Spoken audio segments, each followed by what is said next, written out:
So toxins, cosmetics ఇవన్నీ మనకి ఫర్టిలిటీని ఎలా ఇన్ఫ్లుయెన్స్ చేస్తాయి? మెయిన్గా హార్మోన్ ఎండోక్రైన్ డిస్రప్టింగ్ కెమికల్స్ అంటారు. అంటే మన బాడీలో ఉండే ఈస్ట్రోజన్, ప్రొజెస్ట్రాన్కి సిమిలర్గా ఉంటాయి ఇవి. సో హార్మోన్స్ అన్ని డిస్టర్బ్ చేస్తాయి.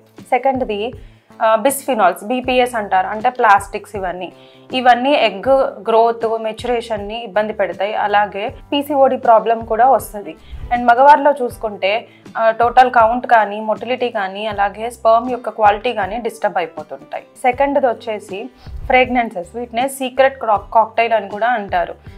అంటే లైక్ మనం వాడే షాంపూస్ కానీ, perfumes, scented candles, room fresheners, cosmetics ఇవన్నీ వీటిల్లో విడుదలయ్యే కెమికల్స్ వల్ల మనకి పీసీఓడి రావడం, ఇర్రెగ్యులర్ సైకిల్స్ రావడం, ఎండోమెట్రియోసిస్ అనే ప్రాబ్లం రావడం, ముందుగానే ఎగ్ రిజర్వ్ అనేది తగ్గిపోవడం ఇవన్నీ చూస్తుంటాం. స్పర్మ్ విషయానికి వస్తే క్వాలిటీ తగ్గిపోవడం, డిఎన్ఏ డ్యామేజ్ ఎక్కువగా ఉండడం ఇలాంటివి చూస్తుంటాం. అండ్ టెస్టోస్టిరాన్ లెవెల్స్ కూడా తగ్గిపోయి స్పర్మ్ ప్రొడక్షన్ తగ్గిపోతుంది. సో పారాబెన్స్ అంటే మనకు ఎక్కువగా కాస్మెటిక్స్, మాయిశ్చరైజర్స్, షాంపూస్ వీటిల్లో ఉంటాయి. వీటి వల్ల మన ఈస్ట్రోజన్ అనే హార్మోన్ డిస్టర్బ్ అయ్యి ఎగ్ గ్రోత్ అనేది డిస్టర్బ్ అవుతుంది. పెస్టిసైడ్స్ కానీ, హర్బిసైడ్స్ కానీ, వీడ్ కిల్లింగ్ ఇవి ఉంటాయి, కెమికల్స్ ఉంటాయి కదా, వాటి వల్ల స్పర్మ్ క్వాలిటీ తగ్గిపోయి అబార్షన్స్ ఎక్కువగా అయ్యే ఛాన్స్ ఉంటుంది. యాంటీ మైక్రోబియల్ కెమికల్స్ అంటే యాంటీసెప్టిక్ క్రీమ్స్ కానీ, యాంటీసెప్టిక్ సోప్స్ కానీ, టూత్ పేస్ట్ ఇవన్నీ కూడా మనకి థైరాయిడ్ మెటబాలిజంని డిస్టర్బ్ చేసి ఓవరాల్గా ఎగ్ గ్రోత్, మెచ్యురేషన్ని డిస్టర్బ్ చేస్తాయి.